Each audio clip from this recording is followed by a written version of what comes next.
ढोलकपुर नाम के एक गांव में रामू अपनी माँ और पत्नी के साथ रहता था। दूसरी तरफ रामू का भाई अपनी पत्नी के साथ दूसरे किराए के घर में रहता था, क्योंकि उसे बड़े परिवार में रहना अच्छा नहीं लगता था। दूसरी तरफ रामू और उसकी पत्नी अपनी माँ का बहुत ख्याल रखा करते थे।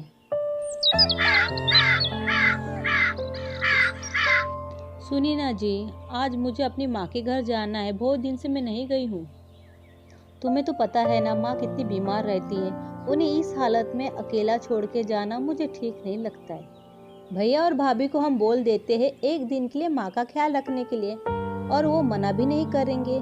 और वैसे भी हम लोग शाम तक तो वापस लौट ही आएंगे ना। ठीक है, तुम भैया भाभी को बुलाकर लेकर आओ, फिर साथ में हम लोग चलते हैं। फिर थोड़ी देर बाद रामू और सरला अपनी माँ के घर के लिए निकल पड़ते हैं। तभी मालती की तबीयत थोड़ी ज्यादा खराब हो जाती है।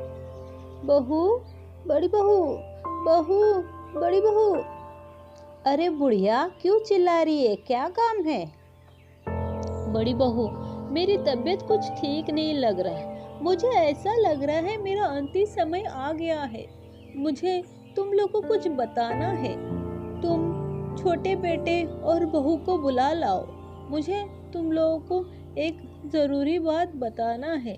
वो ज्यादा दूर नहीं गए होंगे। लगता है बुढ़िया का जाने का समय आ गया है।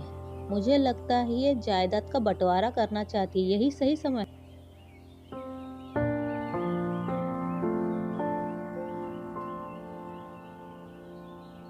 माँ, क्या आपकी तबीयत ज्यादा खराब है? हाँ बेटा, मैं तुम दोनों भाइयों को एक जरूरी बात बताना चाहती हूँ। तुम जल्दी से रामू और उसकी पत्नी को बुला लो। माँ, वो दोनों दूर दूर तक दिखाई नहीं दे रहे थे। आप हमें बता दीजिए क्या बात है, हम उन्हें बता देंगे। सुनो, मैंने और तुम्हारे पिताजी ने पैसे को हमेशा बचा बचा कर ही खर्च किया है। हम दोनों ने तुम दोनों के लिए बहुत सारा धन बचा बचा कर रखा है, पर मुझे ये तुम्हें बताने के लिए मना किया। तुम दोनों मेहनत करके कमाओ। अब मेरा आखिरी समय आ गया है, इसलिए मैं इस धन के बारे में तुम्हें बताना चाहती। हाँ माँ जी, हाँ माँ जी, जल्दी जल्दी बताइए। हम दोनों ने जो भी धन जमा किया, उस धन को हमने मिट्टी के घर में भर के घर में जमीन में दफना दिया था। उस धन को कोई चुरा ना सके। मैं चाहती हूँ उस धन को तुम दोनों भाई आपस में बराबर बराबर बांट। इतना कहने के बाद मालती की मृत्यु हो जाती। अरे बुढ़िया, इतना तो बताती उस धन को घर में कहाँ गाड़ के रखा है। कोई बात नहीं, उसे हम ढूंढ ही लेंगे कि तुमने कहाँ उसे छुपाया था। सुनिए जी, आप इस धन के बारे में आपके छोटे भाई को कुछ नहीं बताएंगे। मैं आपको जैसा जैसा कहती हूँ आप वैसा वैसा ही कीजिए। इसका मतलब रामू को इस धन के बारे में नहीं बताऊं? अरे क्या तुम्हारी ऊपर की खोपड़ी खाली है क्या? मैंने जैसा जैसा कहा है तुम्हें वैसे वैसे ही करना है। इतने बड़े घर में हम खजाने को कहाँ ढूंढेंगे, और रामू के रहते हम यहाँ खजाना कैसे ढूंढ सकते हैं? आप इस बात की चिंता मत कीजिए, मेरे पास एक तरकीब है। अरे वाह, क्या तरकीब निकाली है? उधर रामू और रामू की पत्नी शाम होने के बाद अपने मायके से वापस लौट आती है। उठिए ना माँ जी, माँ जी उठिए ना। आपको क्या हुआ माँ जी? उठिए ना। माँ उठो ना माँ, माँ आपको क्या हुआ? उठो ना माँ। भैया, ये सब कैसे हो गया भैया? तुम आने से कुछ समय पहले माँ तो ठीक थी, बस थोड़ी देर पहले ही माँ हमें छोड़ के चली गई। हमें छोड़ के चली गई माँ। माँ आप मुझे माफ कर दीजिए माँ, आखिरी समय में मैं आपके साथ नहीं था माँ। मुझे आप माफ कर दीजिए माँ, मुझे माफ कर दीजिए। फिर कुछ समय बाद दोनों अपनी माँ का अंतिम संस्कार कर देते हैं। देखते ही देखते 12 दिन गुजर जाते हैं और उनकी माँ का क्रियाक्रम का सारा कार्यक्रम हो जाता है।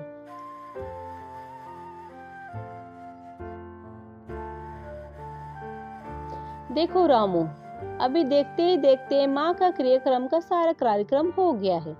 अब तुम अपनी पत्नी को लेकर यहाँ से हमेशा के लिए चले जाओ। ये घर, पैसे, जायदाद, जमीन सब मेरे नाम कर दिया है माँ ने। अरे भैया, आप ये सब क्या कह रहे हो? मेरी समझ में कुछ भी नहीं आ रहा है और माँ मेरे साथ ऐसा नहीं कर सकती है। अरे देवर जी, ऐसी कोई बात नहीं है। आखिरी समय में माँ हमें कह रही थी। माँ ऐसा कह रहे थे कि रामू को मेरी चिंता नहीं है। मेरी इतनी तबीयत खराब होने के बाद वो अपनी पत्नी को लेकर शहर में घूमने चला गया और हमने माँ की इतनी सेवा की, इस वजह ने माँ ने हमें जायदाद हमारे नाम कर दी। नहीं भाभी, ऐसा नहीं हो सकता। माँ मेरे साथ कभी भी ऐसा नहीं कर सकती। ये बात सच नहीं है। राहुल, हमें पता था कि तुम हमारी इस बात पर बिल्कुल भी विश्वास नहीं करोगे, इसलिए हमने सरपंच जी को बुलाया है। वह अभी थोड़ी देर में आते ही होंगे। मैं मालती, इस कागज पे जो भी लिख रही हूँ वो मेरे मर्जी से लिख रही हूँ। मेरी सारी जमीन, घर, जमीन, जायदाद मेरे बड़े बेटे के नाम पर होंगे और मेरे छोटे बेटे के नाम पर गांव के बाहर जो झोपड़ी बनी हुई है और उसके वहाँ की वो छोटी सी जमीन नाम कर रही हूँ। सरपंच जी, क्या सच में इसमें जो भी लिखा है वो सब मेरी माँ ने ही लिखा?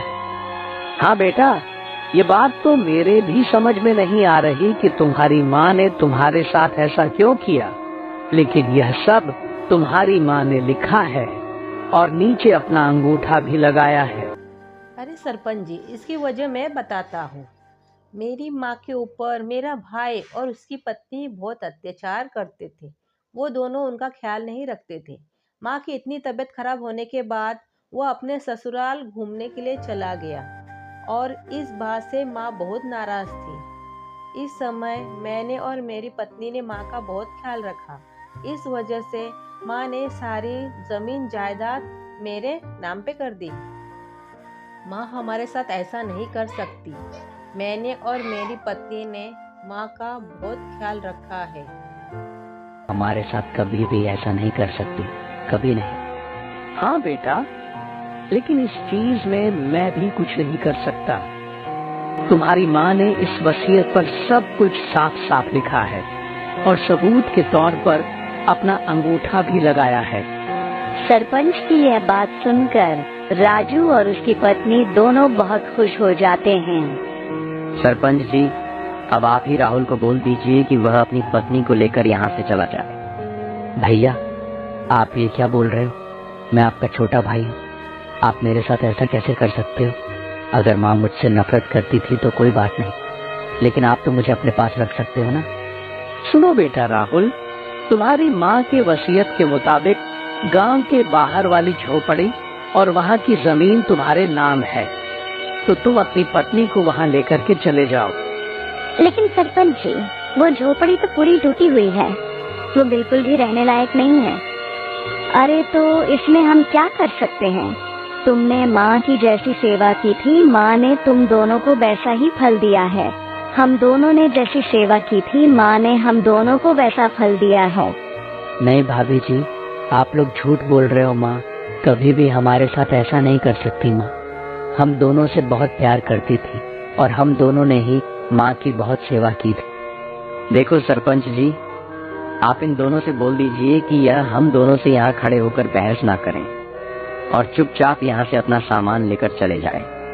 देखो राहुल बेटा, रसीद के मुताबिक यह घर इन दोनों का है। अगर यह लोग नहीं... सुनिए जी, यहाँ से चलिए, अब ये घर अपना नहीं रहा। दीपा, माँ अपने साथ ऐसा नहीं कर सकती, लेकिन माँ मुझसे इतना नाराज थी, मुझे तो इस बारे में कुछ पता ही नहीं था। पता नहीं जी, अब अपना किस तरह गुजारा होगा? पता नहीं, भैया और भाभी ने तो हमारे बारे में एक बार भी नहीं सोचा। अरे दीपा, हम दोनों ने माँ की इतनी सेवा की और माँ ने ही हमारे साथ ऐसा किया, तो भैया और भाभी की इसमें क्या गलती है? चलो अब अपन यहाँ से चलते हैं, अब यहाँ रहकर कोई फायदा नहीं है। फिर वो दोनों उस घर को छोड़कर वहाँ से चले जाते हैं। अरे वाह इंदु, वाह, क्या दिमाग है तुम्हारा। और सारी जमीन जायदाद भी अपनी हो गई और माँ पिताजी का छुपाया हुआ धन भी। वो तो अच्छा हुआ तुम्हारी माँ के मरते ही मैंने उनके अंगूठे का निशान ले लिया था, इसलिए अपन उन दोनों को यहाँ से भगा पाएंगे। अब यह सारा घर अपना है, यहाँ का सारा धन भी अपना है, सारे खेत भी अपने हैं और यहाँ का छुपा हुआ धन भी अपना ही है। अब आराम से अपन उस धन को ढूंढेंगे। पता नहीं राहुल बेटा, तुम्हारी माँ को क्या हो गया था, उन्होंने तुम्हारे साथ ऐसा क्यों किया, ये बात मेरे भी बिल्कुल समझ नहीं आ रही। वरना पूरा गांव जानता है तुम्हारी माँ की सेवा किसने करी। सरपंच जी, मुझे जमीन जायदाद की कोई फिक्र नहीं है, लेकिन माँ के मन में हम दोनों के लिए इतनी नफरत थी, ये बात जानकर मुझे बहुत दुख हो रहा है। सरपंच जी। हाँ बेटा, लेकिन अब अपन कर भी क्या सकते हैं। चलो बेटा, अब मैं चलता हूँ, और अगर तुम्हें किसी भी चीज की कोई जरूरत हो तो तुम मुझे बिना झिझक होकर बता देना। ऐसा कहकर सरपंच जी वहाँ से चले जाते हैं। दीपा, अब अपन क्या करेंगे, अपना गुजारा कैसे करेंगे। मुझे बिल्कुल अच्छा नहीं लग रहा कि माँ हमसे इतना नफरत करती। नहीं, ऐसा नहीं है माँ, अपन से नफरत नहीं कर सकती। माँ अपन दोनों से बहुत प्यार करती थे। और आप कल काम के लिए सरपंच जी के पास चले जाना। सरपंच जी आपको कोई ना कोई काम पर रख लेंगे। चलो अब अपन थोड़ी साफ सफाई करके सामान संभाल लेते हैं। फिर वो दोनों अंदर चले जाते हैं और साफ सफाई करने लगते हैं। अरे सुनिए, जल्दी यहाँ आइए, जल्दी आइए। क्या हुआ, क्यों बुला रही हो? देखिए, यहाँ मुझे साफ सफाई करते हुए पूछे जा रहे कि अंदर से क्या मिला। फिर जैसे ही राहुल मटकों को खोल कर देखता है तो मटके पूरे सोने चांदी से भरे हुए थे। अरे दीपा, माँ ने शायद अपन को इसीलिए ही यह झोपड़ी दी है, ताकि अपन को यह सब मिल सके। मैं अभी यह बात जाकर सरपंच जी को बता कर आता हूँ। फिर राहुल सरपंच जी के यहाँ जाता है और उन्हें सारी बात बता देता है। तो सरपंच जी उन मटकों को देखने के लिए राहुल के साथ चले जाते हैं और ये बात पूरे गांव में फैल जाती है। अरे राजू भाई, गजब हो गया, बहुत गजब हो गया। अरे क्या गजब हो गया, तुम्हें पता है तुम्हारे भाई की झोपड़ी से 5 सोने चांदी के सिक्कों से भरे हुए मटके मिले हैं। अरे ये क्या बोल रहे हो, तुम्हारा दिमाग तो ठीक है ना। अरे मैं सच बोल रहा हूँ, तुम्हारे भाई की झोपड़ी में सोने चांदी से भरे हुए मटके मिले हैं। अगर तुम्हें मेरे ऊपर विश्वास नहीं है तो तुम मेरे साथ चलकर देख लो।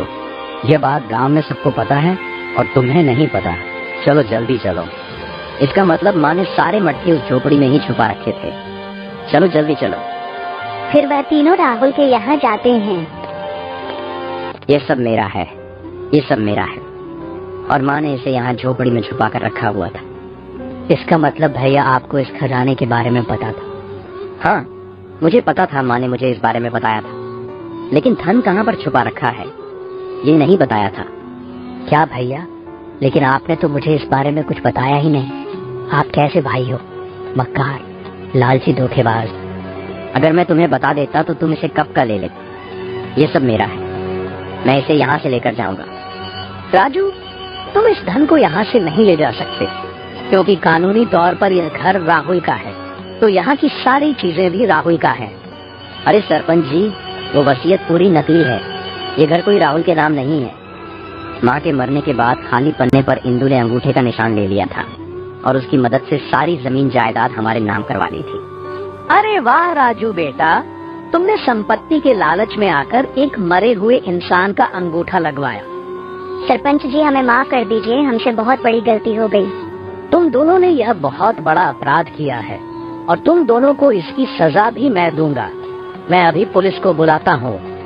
इसका मतलब माँ मुझसे नाराज नहीं थी, तो आखिरी वक्त में मुझे याद कर रही होगी। हाँ भाई, माँ तुमसे नाराज नहीं थी। माँ आखिरी वक्त में तुम्हें और मुझे बुलाकर दोनों को इस धन के बारे में बताना चाहती थी, लेकिन मैं लालच में आ गया था। मैंने तुम्हें बुलाया नहीं।